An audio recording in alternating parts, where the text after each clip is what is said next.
Continuing on at the bottom where it says the ascending second sequence, the A2 sequence. This one with ascending fifths, and descending fourths.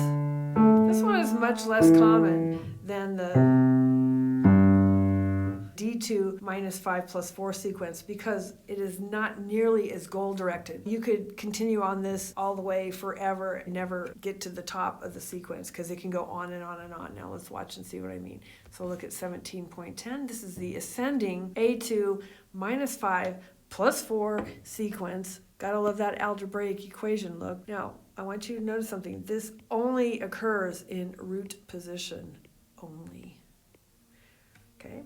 So here we got C up to G, that's your plus 5, down minus 4, up to A plus 5, minus 4, and there it goes, and then, okay, so it sounds like this. And then he breaks it in cadences. And what I mean by it could go on to infinity is you could just do this forever,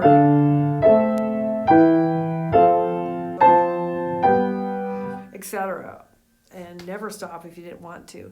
It just doesn't have the same amazing cadential sort of a feel. It's not as strong as the descending types of cadences that we've talked about already. So he says the A2 minus 5 plus 4 sequence, which typically occurs in root position only, results in a large scale ascent. So let's use a different color. Highlight the first note of the model, C, and then D, and then E, and if you went forever, it'd be going C, D, E forever until you decided to stop it. And it's the same up here too. It's ascending by step, E, F, G. This one just stopped after the partial copy of 2. We call it a partial copy because it didn't finish in the same way. So I apparently let someone borrow my book, because that's not my handwriting in my book. And partial copy, you would copy it out like this, but then go dotty, dotty, dot, dot to show it was a partial copy and it didn't really finish it all the way. So let's talk about another ascending sequence. This one is called the A2 minus 3 plus 4. So this one goes down minus 3 and up a fourth, down a third, up a fourth. Now this one is also just a partial, oh, this person did do it right this time. They put PC2 for partial copy 2. Then you write it like this and go dot, dot, dot, because it didn't finish off in the same way as the other. So we've got a model and a copy number 1 and a partial copy number 2. And let's see what this one sounds like. So we've got,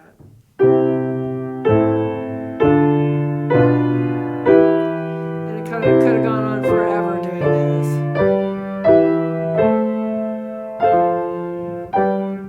etc. So this one, pick your part to sing it.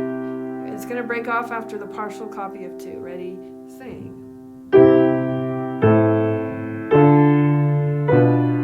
And then it breaks off in cadences. And Lates just chose to do it with a fancy cadence right there. Okay? So there's the different one. A2 minus 3 plus 4.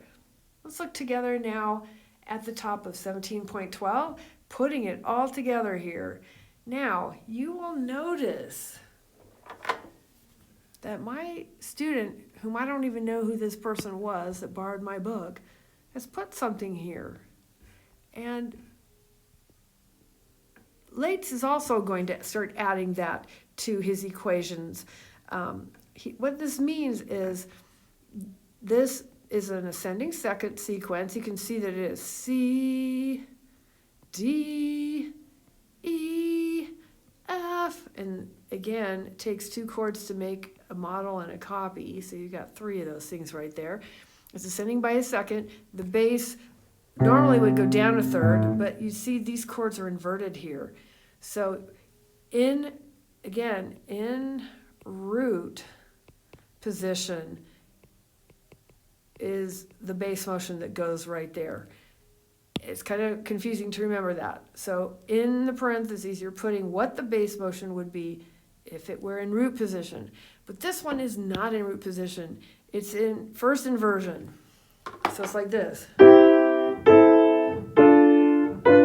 Root position, first inversion, root position, position, first inversion. And so that's why we've added +6-3 on the end. So it's an ascending second with a bass motion in root position, which would be doing this. But since it's in inversion, now the bass motion is very smooth.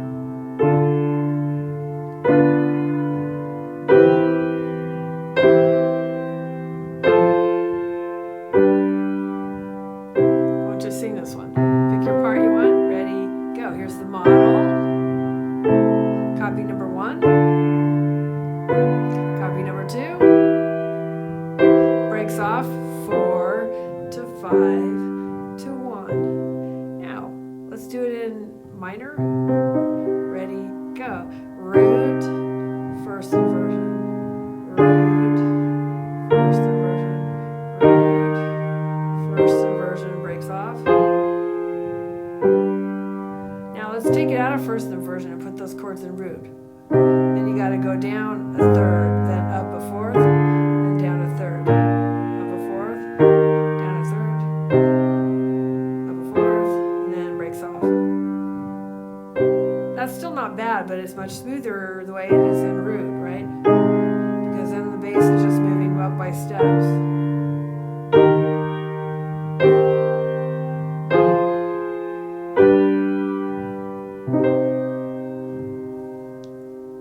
All right, let's take a look at the exercise interlude together. And again, my book has answers written in it by somebody else, not me. Okay, so it says, listen to and study the following sequences. And for right now, it's not necessary to put Roman numerals beneath every chord. The chords within the sequence are members of a linear motion and they do not carry individual harmonic weight. So it's just like tonic expansion. So the instructions are bracket the beginning and end of each sequence and determine whether root position chords or alternating first inversion chords are used, and then label each sequence completely. Let's take a listen to this one. It's in B minor. Okay, here we go. It's got 2 pickup notes.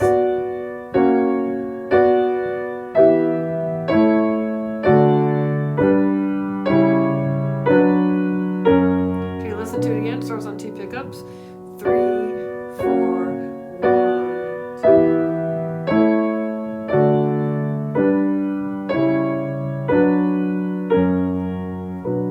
2. So you can see that the 2 pickup notes are not actually where the sequence starts. It starts right here. There's your model. And it replicates, copy 1, replicates one more time, copy 2. So look at the bass motion. B down to E, -5, +4 up to A, -5 down to D, +4, -5, +4, and then it broke off right there. It actually didn't do the same inner voice motion there either, so it really broke off at the end of that thing right there. So next you say, I'm going to check out the first note of every model and copy. Could either be the bass motion or the soprano motion.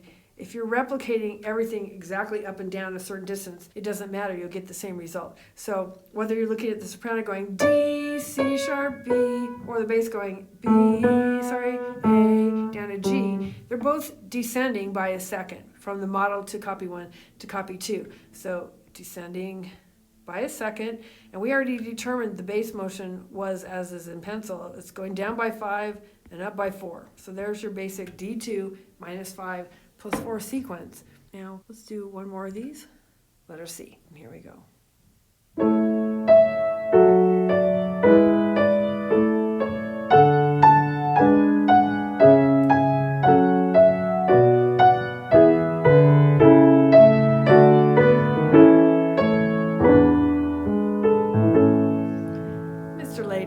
Dr. Lates, I should say, wrote this little ditty specifically to showcase sequences and to have you recognize them. I don't hear any in that measure, but I sure do hear it in the second bar.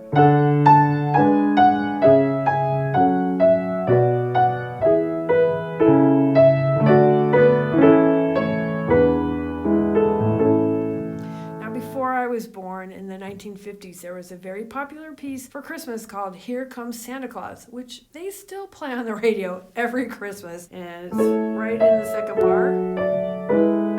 Right here. Bells are ringing, children singing, all is merry and bright. Right there. There's your sequence. So I'm going to bracket it off. Oh, what the heck. Let's use some Christmas colors. So I'm going to do this with red. Okay, so this is the model. This was copy number 1, and this was copy 2, a partial. Now let's look at the bass line. I use green. D up 4, G sharp, down 5, C sharp, up 4, sorry, down 5, up 4. So there it is. Now remember, going up an augmented fourth, D to G sharp, is the same as going down a diminished fifth to G sharp, and then up to C sharp, and then down a fifth to F sharp. So we're going to call this the D2 minus 5 plus 4, even though the bass directions are different. And these are all in root position. There's no inversions there. They're all in root.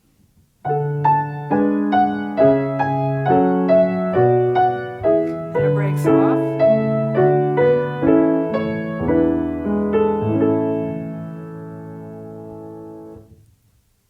Call me if you need any help, or you can go to the library tutor and make an appointment with that person as well.